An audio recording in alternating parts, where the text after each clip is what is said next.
पाऊस. नुकताच पावसाळा सुरू होतोय. पाऊस म्हटलं का चिंब झालेली धरती, वेली पानं फुलं, धुंद असं वातावरण आपल्याला आठवतं. आणि खिडकीतला पाऊस बघत असताना प्रकर्षाने आठवतात ते रेडिओवर ऐकलेली पाऊस गाणी. निसर्ग वर्णनाची तर असतातच ती झाडं, वेली, पानं, फुलं, चिंब धरती, ही तर पाऊस गाणी आपण आठवतोच. पण आपण अभ्यासलेली, चित्रपटातनं ऐकलेली अशी काही गाणी आपल्याला प्रकर्षाने आठवतात, ती असतात पावसाळ्यातली प्रेमगीत.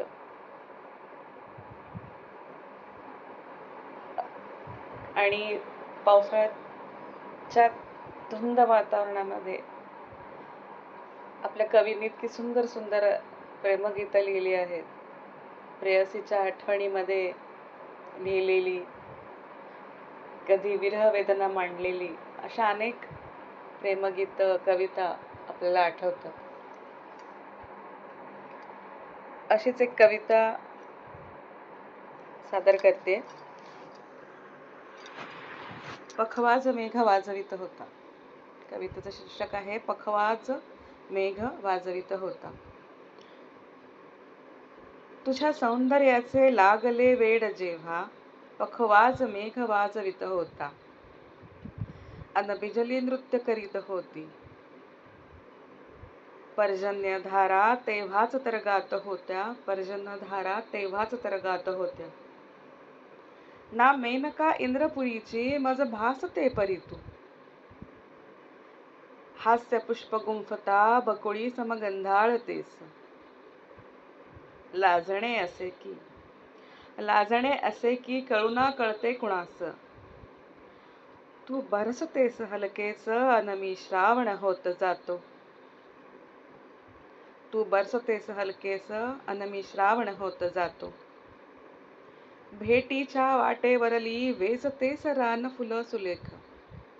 भेटीच्या वाटेवरली वेचतेस रान फुलं सुरेख. हातांवर मी झेलतो हिरवे चाफे दोन. तू बनतेस अत्तराचा फाया उगळता दरवळ अधिक. तू बनतेस अत्तराचा फाया उगळता दरवळ अधिक. हरेक शारद रात्री मी होतो चंद्र अधीर. हरेक शारद रात्री मी होतो चंद्र अधीर. तारे सम तू मग विरतेस रोज नभात. तारे सम तू मग विरतेस रोज नभात. ही होती कविता पखवाज मेघ वाजवित होता. कवयित्री मीच सौ स्वाती विवेक कुंभार. आवडल्यास नक्की सांगा. धन्यवाद.